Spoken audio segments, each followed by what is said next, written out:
Sahabat guru, salam sejahtera. Berjumpa lagi dengan kami di Satu Guru. Kebetulan kami di daerah istimewa Yogyakarta.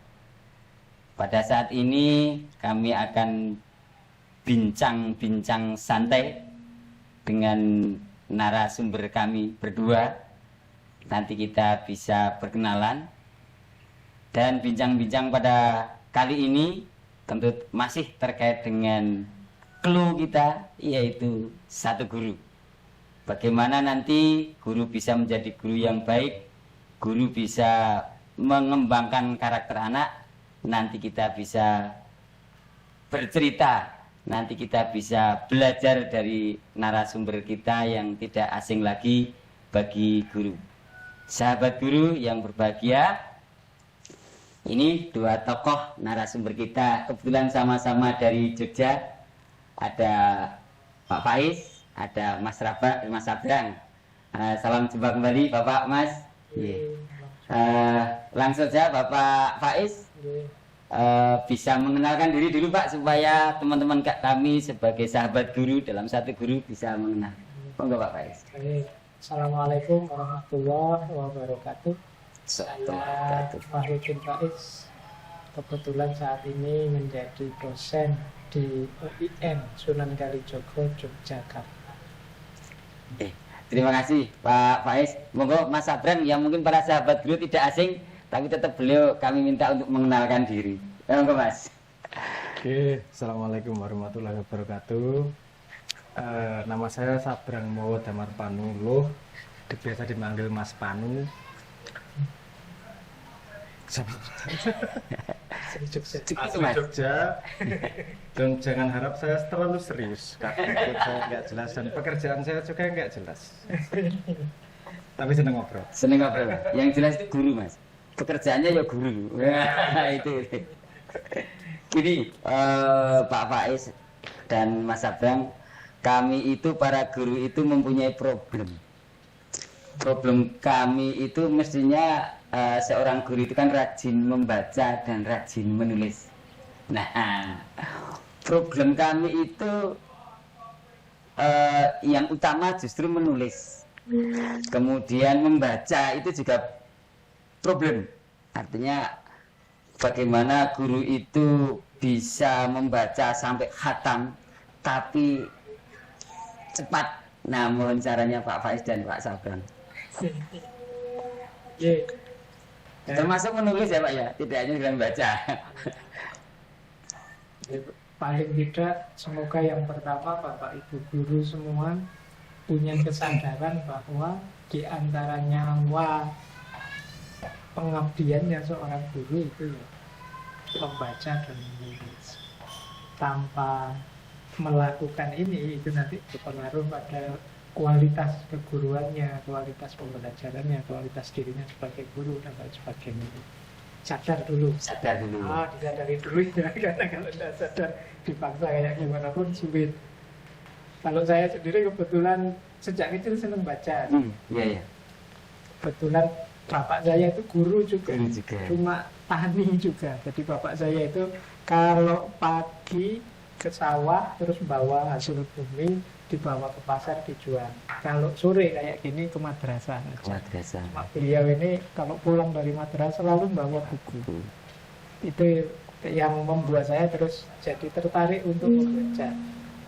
Jadi itu yang awalnya begitu. Semoga Bapak Ibu guru juga begitu, mencari strategi masing-masing agar keluarganya, termasuk anak-anak putra-putranya juga gemar membaca. Nah, untuk hal yang memang jelas baik, jelas bermanfaat, bagi saya tidak harus cari banyak alasan untuk melakukannya. Jalankan saja. Mungkin agak mempressure diri, memaksa diri, tapi jalan saja. Mungkin awalnya agak pahit, tapi lama-lama nanti sampai kita di satu titik bahwa kalau tidak baca kok rasanya tidak enak ya. Kalau belum membaca, belum meneliti, belum menulis rasanya kok tidak nyaman. Semoga sampai di titik itu. Jadi paksakan dulu ya Prof. Iya. Tidak apa-apa, dipaksa dulu saja dikit. Ada jargon yang menarik ya, saya masih ingat itu. Namanya jaritan Malaka. Tan Malaka itu punya jargon terbentur. Jadi mungkin pahit karena terbentur tadi, berat itu kan terbentur itu dipaksa saja, tapi karena itu jelas baik, maka insya Allah nanti terbentur. Jadi karena kadang-kadang kita itu memanjakan diri kita sendiri, terlalu mengasihani. Terlalu mengasihani. Oh, jadi sudah capek, berat, ada yang lebih penting, enggak. Ini yang sering kemudian jadi penghalang kita untuk rajin baca. Jadi sebenarnya syarat sederhananya ya membacalah dan menulis ya. Saya itu kalau ditanya mahasiswa, Pak gimana caranya saya biar tidak malas? Ya jangan malas.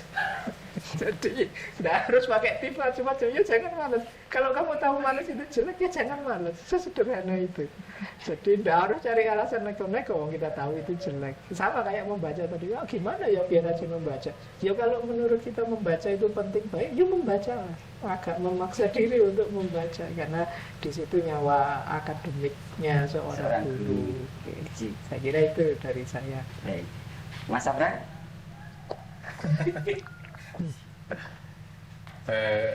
Kiatnya Mas. Kebetulan dari kecil saya juga punya penyakit membaca memang, takut. Dan itu bukan karena saya pengen membaca, itu karena memang dalam tanda petik saya baru tahu bahwa otak saya cacat. Jadi saya itu punya kondisi yang namanya afantasia, tidak mampu membayangkan sesuatu secara sengaja. Kalau disuruh bayangin kambing gitu nggak keluar apa-apa di kepala saya kambing.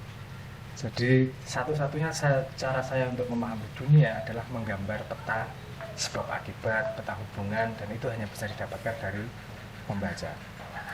Jadi ketika saya membaca itu seperti plesir, seperti main ke pantai. Karena ini ada dunia baru ya. Jadi senang Mas. Jadi ada cara berpikir gini ya, ada cara berpikir gini ya.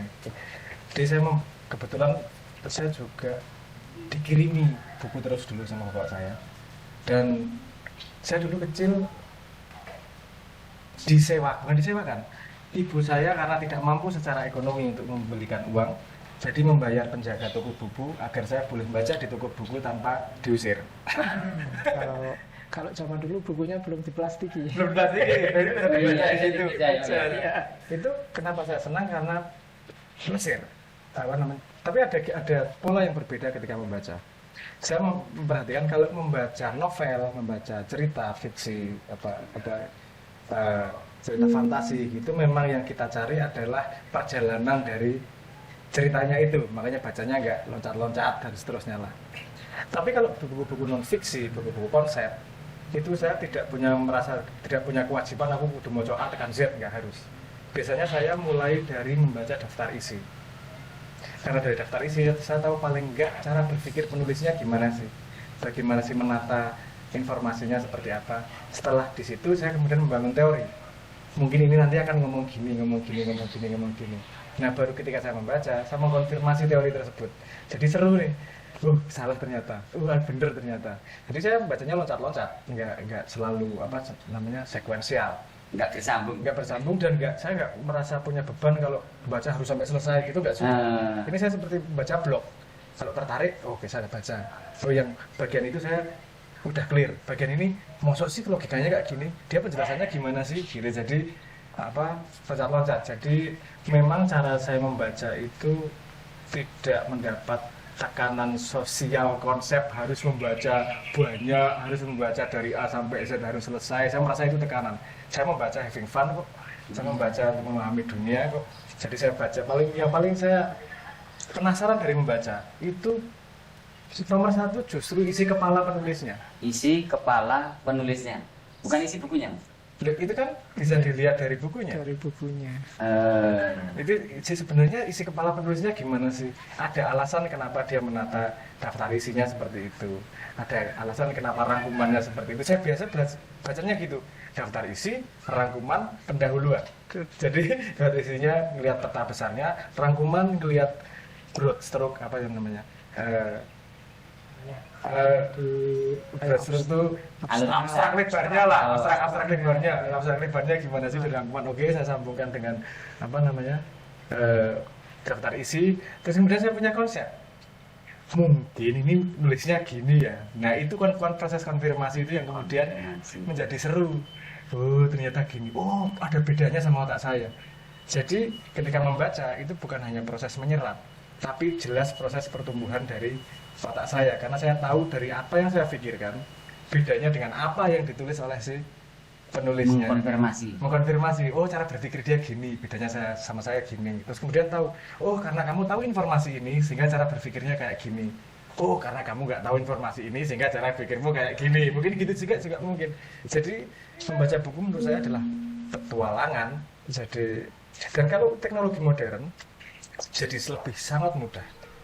Karena misalnya ada Blinkist, itu non fiksi atau Bookstash, buku non fiksi 200 halaman dirangkum menjadi 20 halaman, itu jadi manageable. Apakah detail? Mungkin enggak, tapi kalau saya jadi punya cara nih, saya akan membaca yang kelihatannya menarik banget dan saya belum banyak tahu, baru saya masuk ke bukunya.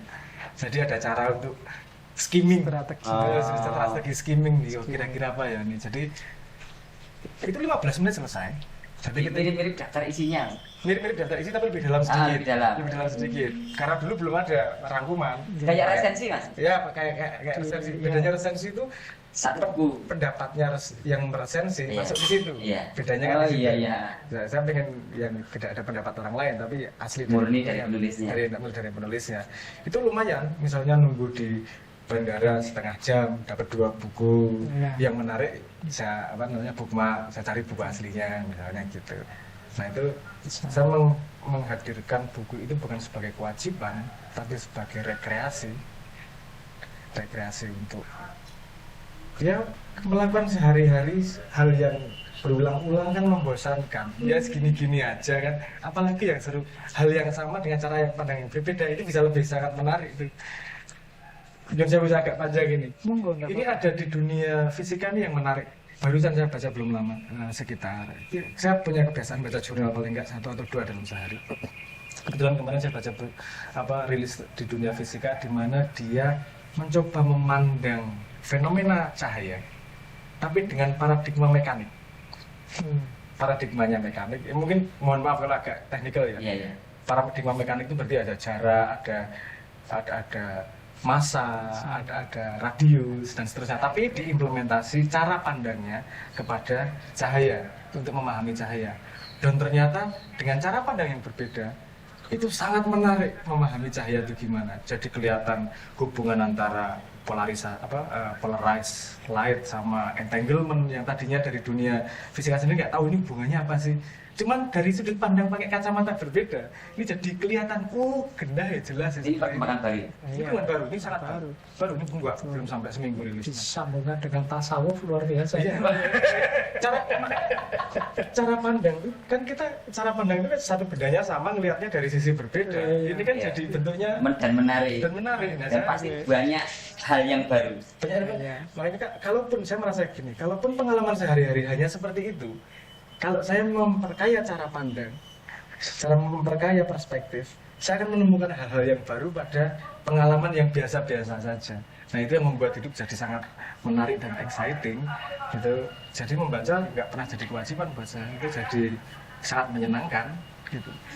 Kalau kami di guru-guru, apalagi guru-guru kami yang sudah senior seperti saya, dan apalagi guru-guru teknik, artinya seperti saya lah. Ngajar teknik listrik ya, karena saya guru listrik ya. Karena sudah istilahnya di luar kepala, ya itu untuk membaca yang sudah kami pahami teknik listrik itu hampir tidak ada lagi, dan itu istilahnya apa ya Pak, tantangan bagi guru-guru kami yang senior untuk bisa membaca seperti yang sampaikan Prof. Faiz, Mas Sabrang, yang memang itu menjadi habit, sudah menjadi kebiasaan. Nah, kami yang guru ini seperti yang dikatakan Pak Prof. Faiz tadi, memang harus dibentur-benturkan itu. Nah, bentur-benturkan yang orang yang sudah dewasa ini kebersamaan. Menurut saya sebenarnya gini, itu kebiasaan untuk running, gimana saya menjelaskannya. Jadi kalau saya paham sesuatu, itu biasanya saya jalankan di otak. Ini kalau ini gini, oke paham. Ini gini. Nanti lama-lama ketemu. Kok saya tahu ini dari mana ya? Ini asumsi ya ini. Ini saya belum tahu beneran ya ini. Nyari lagi. Ini beneran nih, nyari lagi. Saya misalnya nyet up di Google. Google kan ada yang namanya Google News, Yes. di mana dia memilihkan berita Menampilkan berita. yang sesuai dengan yang kita inginkan. Iya. Saya punya beberapa akun yang punya beda-beda.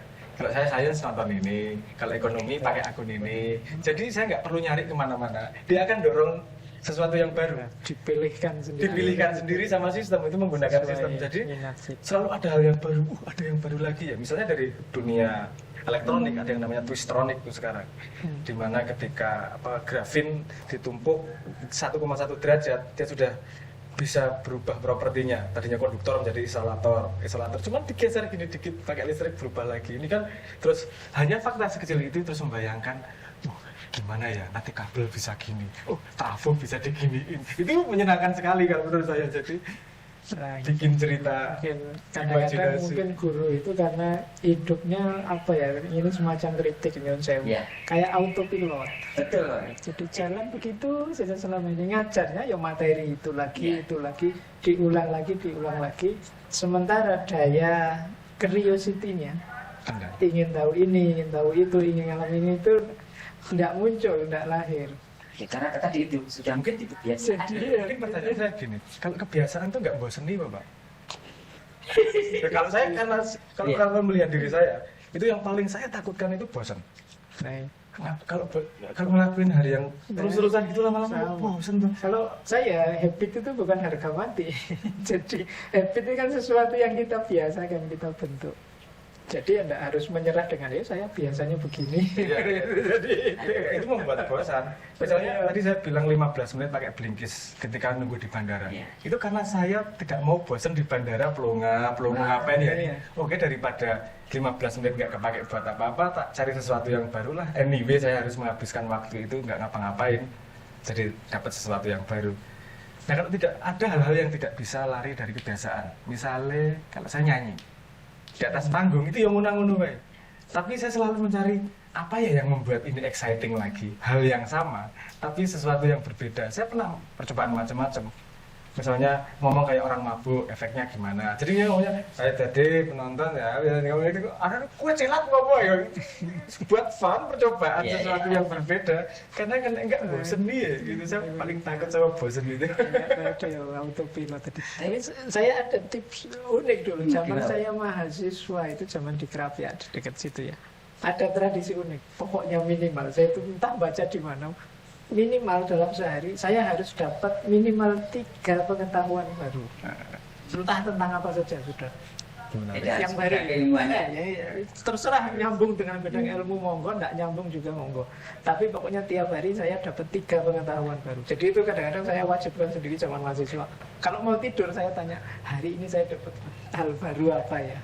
Itu kalau harus saya, kalau belum ya sebelum tidur nyari-nyari baca apa, lihat apa terus. Perhitungan saya saat itu sederhana. Kalau sehari 3, 1 tahun tinggal dikalikan, anggap saja 300 hari, ya paling enggak setahun dapat 1000 pengetahuan. Kesadarannya bro. Ini strategi saja, trik saja, paling enggak semacam. Ya monggo Bapak Ibu guru sesuai kondisinya masing-masing mencari strategi yang bisa mendorong untuk semangat gini bro dan Mas Abran.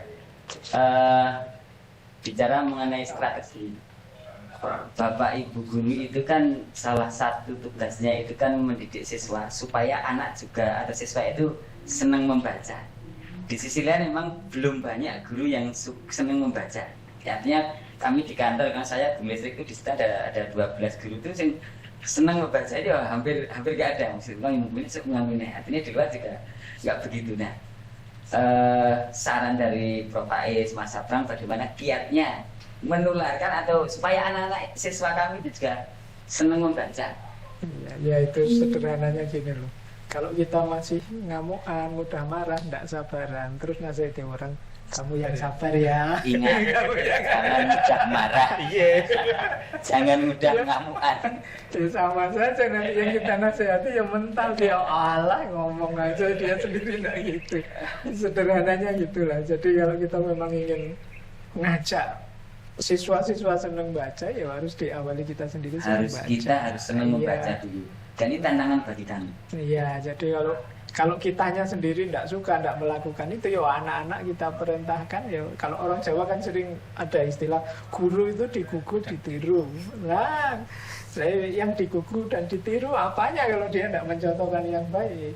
Berat bagi Ya tidak berat sebenarnya. Jadi benar seperti Mas Abraham tadi menyenangkan. fun. Iya, kalau orang Barat menyebut itu ilmu, itu wawasan baru, itu momen aha. Momen eureka gitu. Sering baru ini. Oh, itu Iya, momen ketika kita dapat gitu ya? wawasan baru, momen. Iya ya, ternyata begini. Itu menyenangkan. menarik Itu. sekali. Kalau dalam sejarah Islam itu banyak para ulama yang sampai lupa menikah. Saking asiknya menjelajahi ilmu-ilmu, nulis, baca luar biasa. Karena memang membahagiakan, semenyenangkan itu, nambah wawasan baru, nambah ilmu. Baik, luar biasa, Bro. Mas Abraham, kami diberi kiat dong supaya anak-anak juga senang menulis, senang membaca. Mungkin saya tak mundur sedikit ya. Ya. Di Jawa atau di Hindu ya, apa perspektif itu ya. Iya. Jadi orang itu ada agni, ada apinya yang membuat dia bahagia, itu apa, yang membuat dia senang itu apa. Dan kalau itu sudah pada yang tepat, perilakunya akan mengikuti itu. Misalnya yang paling bawah apinya di kemaluan, jadi semua cakra katakanlah jenis itulah. Jadi di cakra merah katakanlah gitu. Ini kita ngomong apa namanya, bukan kita percaya itu, kita framework untuk memahami. Artinya yang membuat dia bahagia, senang dan mau ngejar apapun yang ya urusannya sama itu. Ada orang perilakunya gitu. Terus naik sedikit misalnya di perut, asal dia kenyang, pokoknya yang kuliner menyenangkan itu udah senang. Terus ada yang sampai sebetulnya cita agni, di mana apinya itu sudah di akalnya. Dia mendapat kebahagiaan itu kalau dapat asupan ilmu di akal. Jadi sampai lupa makan, sampai lupa yang lain, itu karena memang dia mendapatkan kebahagiaan, apinya sudah sampai situ. Jadi ada cara berbeda untuk meningkatkan api itu agar memang kebahagiaannya pada keilmuan tersebut. Kan ada perspektif seperti itu. Nah misalnya kalau untuk saya mungkin nggak bisa ngasih tip karena saya bukan guru ya, tapi saya provokator. Karena memang kami minta dari yang luar guru. Ya. Saya kemarin ngobrol sama ada teman-teman anak muda kuliahan, dan kemudian saya baru dikasih tahu bahwa anak itu setelah ngobrol dengan saya itu merasa dalam tanda petik terbakar, dendam dalam tanda petik, terus dia mewajibkan dirinya membaca minimal 10 halaman buku setiap hari. Gara-garanya sederhana. Saya sama sekali tidak nyuruh dia baca buku. Cuman saya masuk ke dunia dia, bukan dia masuk ke dunia saya. Saya masuk ke dunia dia. Terus ketika dia ngomong A, saya tambahin A+. Oke, saya belum tahu itu ya. Oke, dia pindah B, saya tambahin B+. Lama-lama gemes dia. Kok ada hal yang saya nggak tahu terus sih? Saya harus baca besok agar lebih tahu. Sementara saya menambahin A+ sama B+ itu modalnya juga harus baca duluan. Karena kalau kita nggak baca duluan, kita nggak akan bisa ngasih A+. Artinya saya memberi perspektif kepada dia bahwa yang kamu baca itu masih ada loh terusannya. Yang baca masih ada loh terusannya. Ada yang kamu sangka bener, ada loh alternatif teorinya. Jadi dia merasa tertantang bahwa dunia ini lebih luas dah. Gemes aku raiso apa sedih nyalahi Mas Abraham iki. Aku tak maca luwih akeh. Saya sih seneng aja. Ayo maca sing akeh. Tak kei rekomendasi buku ki wacanen dia selalu. Ya, terus hati-hati juga, jangan dikira murid-murid siswa-siswa itu tidak baca-baca di mana-mana, di Google dan macam-macam. Nanti jangan sampai bapak ibu guru kalah informasi sama mereka. Nanti mereka tanya apa, tidak tahu saya. Wah, bapak gurunya tidak ngerti.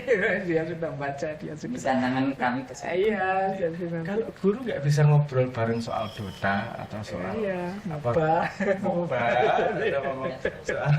itu ya gimana nyambung sama anak itu? Belum nyampe ke slotnya segala. Saya ngomong sama anak itu, oke, mereka lagi main apa nih? Oh, lagi main Dota. Saya ngobrol sama mereka di dunia itu. Oh, ini intelligence-nya kayak gini, ini item yang ini, efeknya gini. Kok tahu Mas? Loh, ini soalnya saya sambungin sama ini mana? Kamu tahu artinya mana? Kok namanya mana? Loh, itu mana tuh asal katanya gini-gini loh dulu. Dia baru tertarik. Oh, ternyata dari yang saya alami itu ada hubungannya sama ilmu di luar loh. Terus kemudian nyari seterusnya lah. Mana itu kan kosakata di MOBA di Dota itu untuk menunjukkan sesuatu lah. Dan di mana itu nggak muncul begitu saja. Itu ada akar, artinya memori, manas kan asal katanya kan. Nah, gini Prof dan Mas Abraham.